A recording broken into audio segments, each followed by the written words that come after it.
जब कभी भी हम किसी समय यात्रा की साइंस फिक्शन फिल्म को देखते हैं तो एक बड़ा उलझन भरा प्रश्न हमारे दिमाग में आता है कि क्या ऐसा संभव है। और जब हम किसी से इस बारे में बात करते हैं तो ज्यादातर लोग टाइम ट्रैवल को साइंस फिक्शन बताकर टाल देते हैं। लेकिन क्या ये लोग इस बात को जानते हैं कि टाइम ट्रैवल की थ्योरी को वैज्ञानिक भी पूरी तरह से नकार नहीं पाते। तो दोस्तों चलिए आज के वीडियो में हम जानते हैं टाइम ट्रैवल की पूरी सच्चाई को।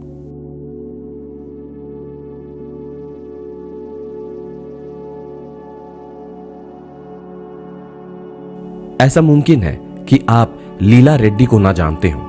मैं भी उनके बारे में नहीं जानता था जब तक कि गूगल करते हुए हाल में आई एक खबर ने मेरा ध्यान आकर्षित नहीं किया।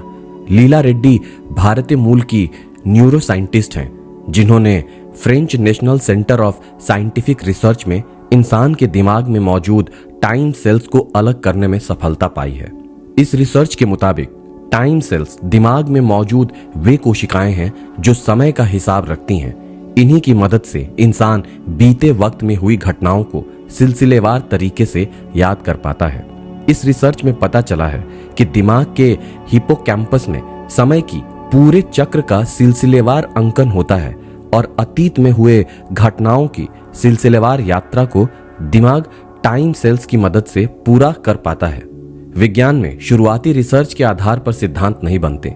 हालांकि नई समझ कहती है कि टाइम सेल्स की मदद से दिमाग समय यात्रा करता है। ये भी दिलचस्प है साइंस के इसी दिमाग ने समय यात्रा की पेचीदा अवधारणा को भी रचा है। समय यात्रा से आम आदमी का परिचय अक्सर साई-फाई फिल्मों के माध्यम से होता है।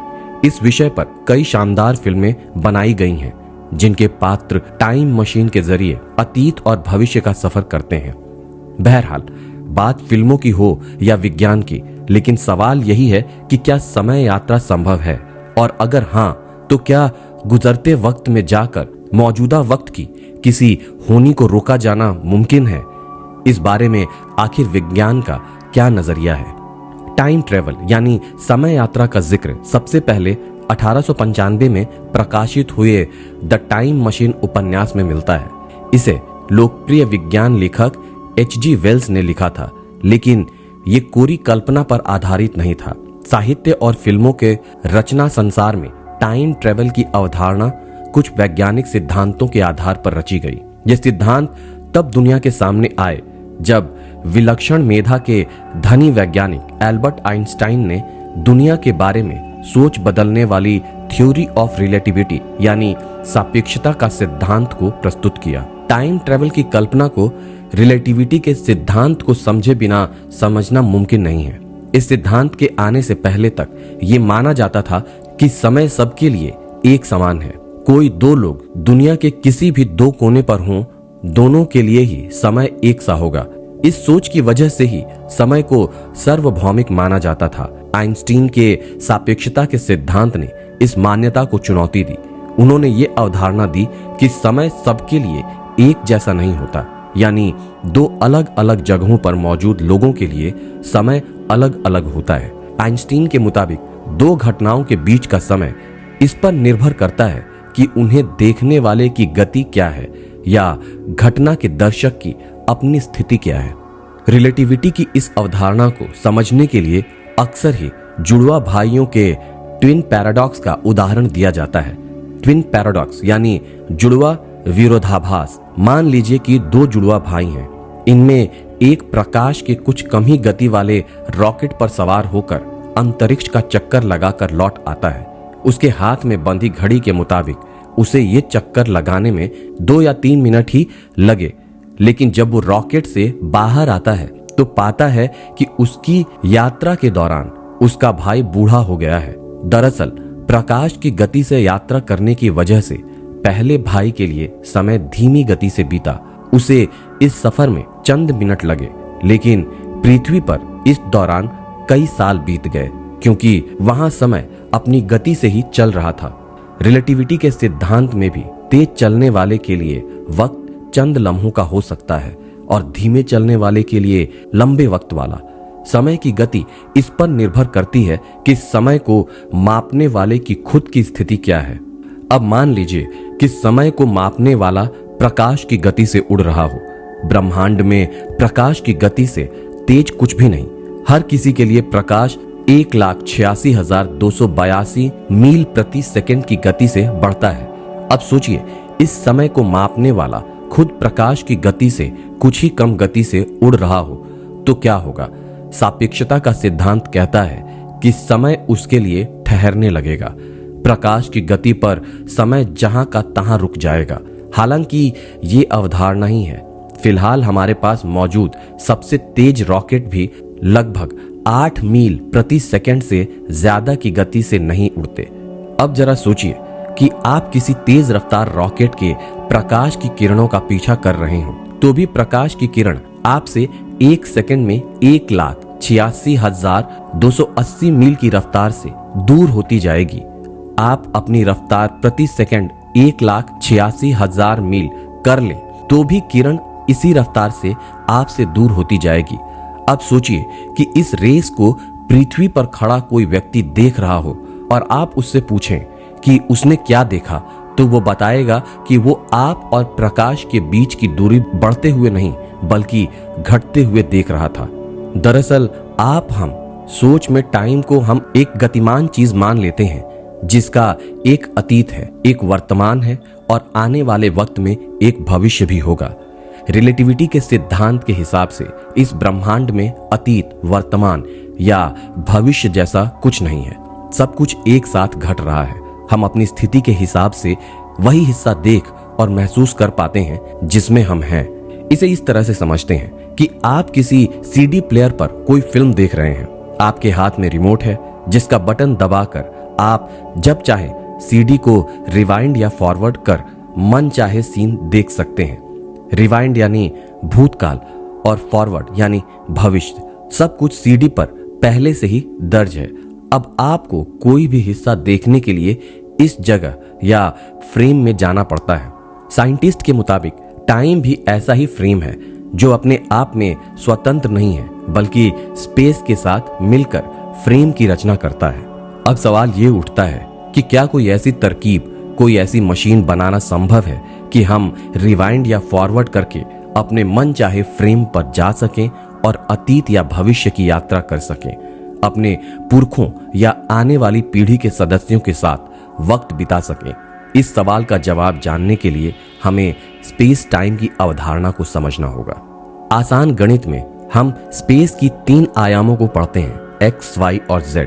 लेकिन रिलेटिविटी का गणित अलग है।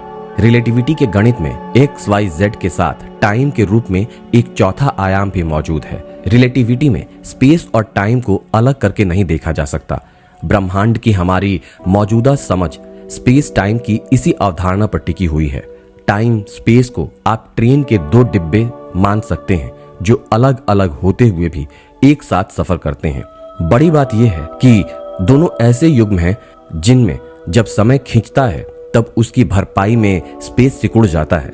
इस सिद्धांत को समझने के लिए एक उदाहरण लीजिए। पृथ्वी से सूरज की दूरी 4 करोड़ 30 लाख मील है।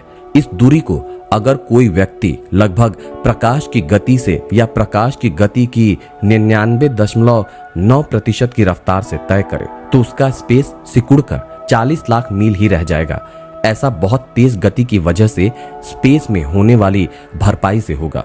तब ऐसे यात्री को सूरज तक पहुंचने में सिर्फ 22 सेकंड लगेंगे। हालांकि इस सफर को अगर पृथ्वी से कोई दर्शक देख रहा हो तो उसके लिए सूरज तक का स्पेस वही 4 करोड़ 30 लाख मील की होगी और वो यात्रा को लगभग 8 मिनट में ही पूरा होता हुआ देखेगा। आसान गणित की भाषा में स्पेस एक चादर की तरह फैला विस्तार है, लेकिन आइंस्टाइन की थ्योरी ऑफ रिलेटिविटी में स्पेस टाइम फैला हुआ विस्तार ना होकर मुड़ा हुआ या कर्व्ड है। इसे ऐसे समझिए कि चादर अगर टीन जैसी किसी धातु की हो तो उसे चिमटे की तरह मोड़ा जा सकता है, जिसमें चिमटे की दोनों बांह एक दूसरे से पैरेलल यानी समानांतर सी प्रतीत हों। दरअसल ये मुड़ा होना या वक्रता ही स्पेस टाइम की ज्योमेट्री है। इस वक्रता को ही न्यूटन ने ग्रेविटी यानी गुरुत्वाकर्षण का नाम दिया है। बहरहाल आइंस्टाइन के मुड़े हुए स्पेस टाइम में 2 पैरेलल लाइन एक दूसरे के करीब आने लगती हैं। ऐसी स्थिति में स्पेस टाइम के मुड़े हुए चिमटे के हाथों पर मौजूद दो बिंदुओं के बीच एक शॉर्टकट की रचना की जा सकती है। यानी चिमटे की एक बांह पर एक बिंदु हो, मान लीजिए ये बिंदु अतीत है, दूसरी बांह पर दूसरा बिंदु हो, मान लीजिए कि ये बिंदु भविष्य है, तो दोनों के बीच की खाली जगह में सुरंग जैसी एक रचना से शॉर्टकट रास्ता बनाया जा सकता है। इस सुरंग के जरिए चिमटे की दोनों बांह पर मौजूद बिंदुओं के बीच यात्रा करना संभव है। सुरंग जैसी रचना को रिलेटिविटी में वॉर्म होल का नाम दिया गया है। इसे आइंस्टाइन रोजन ब्रिज भी कहा जाता है। वॉर्म होल से अलग अलग बांह पर मौजूद जिन दो बिंदुओं के बीच यात्रा संभव है, इन्हें हम भविष्य या अतीत मान सकते हैं। जाहिर है वॉर्म होल के जरिए टाइम ट्रेवल मुमकिन है, लेकिन यह सिर्फ एक सिद्धांत है जो भौतिक तौर पर आसान नहीं। इस पूरी चर्चा से ये साफ है कि अगर कोई वैक्यूम या निर्वात में 1,86,282 मील प्रति सेकंड की गति से ज्यादा तेज चले तो वो वक्त से आगे जा सकता है, यानी भविष्य का रास्ता पकड़ सकता है। आइंस्टीन के समीकरण के मुताबिक प्रकाश की रफ्तार से चलने वाली चीज का द्रव्यमान अनंत होगा, लेकिन उसकी लंबाई शून्य होगी। भौतिक रूप से ये असंभव है, लेकिन कुछ वैज्ञानिकों ने आइंस्टीन के समीकरण को विस्तार दिया है और कुछ हालात में इस संभावना के सच होने की परिकल्पना भी की है। टाइम ट्रेवल की दूसरी संभावना वॉर्म होल के जरिए है। नासा के कुछ वक्तव्य के मुताबिक वॉर्म होल के जरिए स्पेस टाइम के विस्तार में सफर करना मुमकिन है, लेकिन यहाँ भी आइंस्टीन का समीकरण कहता है कि वॉर्म होल बहुत ही क्षणिक होगा। वो इतना सूक्ष्म होगा कि उससे बहुत ही सूक्ष्म कण ही यात्रा कर सकेंगे। ये भी गौर करने वाली बात है कि वैज्ञानिकों ने अभी तक वॉर्म होल को नहीं देखा है और आज तक ऐसी कोई तकनीक भी विकसित नहीं हो सकी है जिससे वॉर्म होल की रचना की जा सके। एक समस्या और है। वैज्ञानिकों का मानना है कि वॉर्म होल स्वयं ध्वस्त हो जाने वाला होगा, जिससे उसके भीतर मौजूद हर चीज पिस जाएगी। यानी अगर कोई कण वॉर्म होल के जरिए समय यात्रा कर रहा हो और ठीक उसी वक्त वॉर्म होल ध्वस्त हो जाए तो उसके भीतर मौजूद कण भी उस ऊर्जा में पिस जाएगा। अगर भविष्य में बनने वाली कोई टाइम मशीन वॉर्म होल के जरिए समय यात्रा का प्रयास करती है तो इस मुश्किल का हल खोजना होगा। वैज्ञानिकों के मुताबिक रहस्यमयी डार्क एनर्जी इस समस्या का समाधान संभव है। डार्क एनर्जी पर 1990 में ध्यान गया जब खगोल शास्त्रियों ने उम्मीद के विपरीत ये पाया कि ब्रह्मांड तेज गति से बढ़ रहा है। वैज्ञानिकों ने तब महसूस किया कि ब्रह्मांड में एक ऐसी रहस्यमय शक्ति मौजूद है जिसकी वजह से चीजें एक दूसरे के पास आने के बजाय एक दूसरे से दूर जाती हैं। ये रहस्यमय शक्ति गुरुत्वाकर्षण बल के विपरीत असर पैदा करती है। माना जाता है कि ब्रह्मांड में ये सर्वव्यापी शक्ति ही डार्क एनर्जी है। टाइम मशीन की रचना के संदर्भ में वैज्ञानिकों का मानना है कि इस डार्क एनर्जी का इस्तेमाल किया जा सकता है। इसकी मदद से वॉर्म होल के मुंह को ज्यादा देर तक खोला जा सकता है, जिससे कि उसके भीतर से गुजर रहा कोई समय यात्रा संभव हो सके। ये करने के लिए नेगेटिव एनर्जी की आवश्यकता होगी, जिसे पाना आसान नहीं।